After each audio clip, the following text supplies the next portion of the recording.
영국이 중국과 교역을 시작한 이후 차에 대한 수요는 중국으로부터의 수입 물품의 90%를 차지할 정도로 나날이 늘어갔습니다.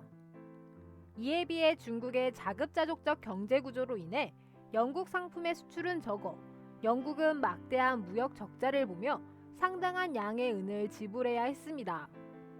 당시 청은 광저우 한 곳만을 무역 항구로 개항하고 조정의 허가를 받은 공행을 통해 교역하도록 하는 등 상인들의 활동을 통제하였습니다. 그 결과 차의 수출 초과로 인해 막대한 양의 은이 영국으로부터 중국으로 유출되었습니다.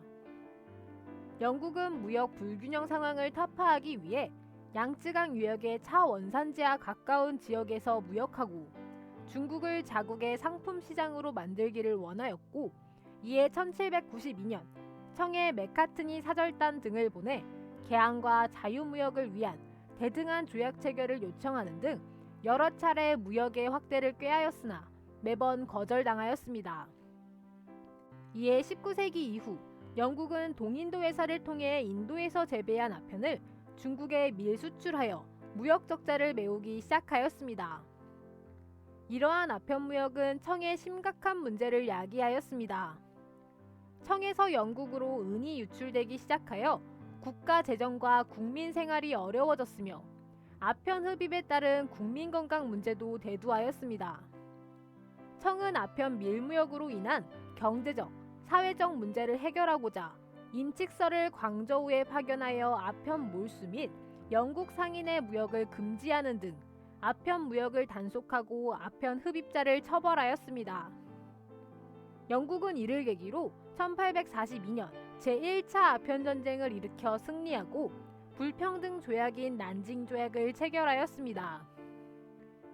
청은 이 조약으로 막대한 배상금을 지불하고 상하이, 광저우, 푸저우 등 남부의 5개 항구를 개항하였으며 홍콩을 영국에 할양하고 공행 제도를 폐지시키게 되었습니다. 이후 추가 조약을 맺어 영국에게 영사재판권과 체일국 대우를 인정하고 관세 자주권을 상실하기도 하였습니다. 그런데 난징 조약에 따라 청의 추가 개항이 이루어졌음에도 영국이 기대했던 만큼 무역 적자 문제는 해결되지 않았습니다.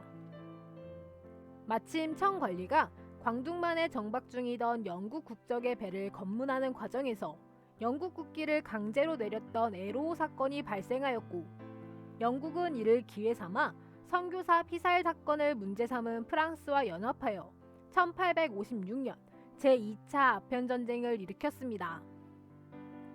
전쟁에서 열세에 놓인 청은 텐진을 점령당하였고 결국 러시아와 미국에게 중재해 줄 것을 요청하였습니다.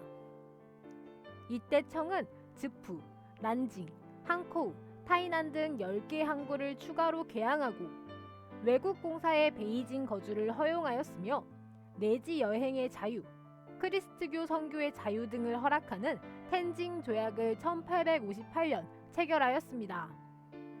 하지만 곧 청은 이 조약의 파기를 요구하였고 영국, 프랑스의 연합군은 다시 수도인 베이징을 점령하여 청을 굴복시켰으며 결국 러시아의 중재로 1860년 베이징 조약을 체결하게 됩니다. 이 조약에 따라 청은 텐진 조약의 내용을 인정하고 텐진을 추가로 개항하였으며 주룽반도의 일부를 영국에 할양해주게 됩니다.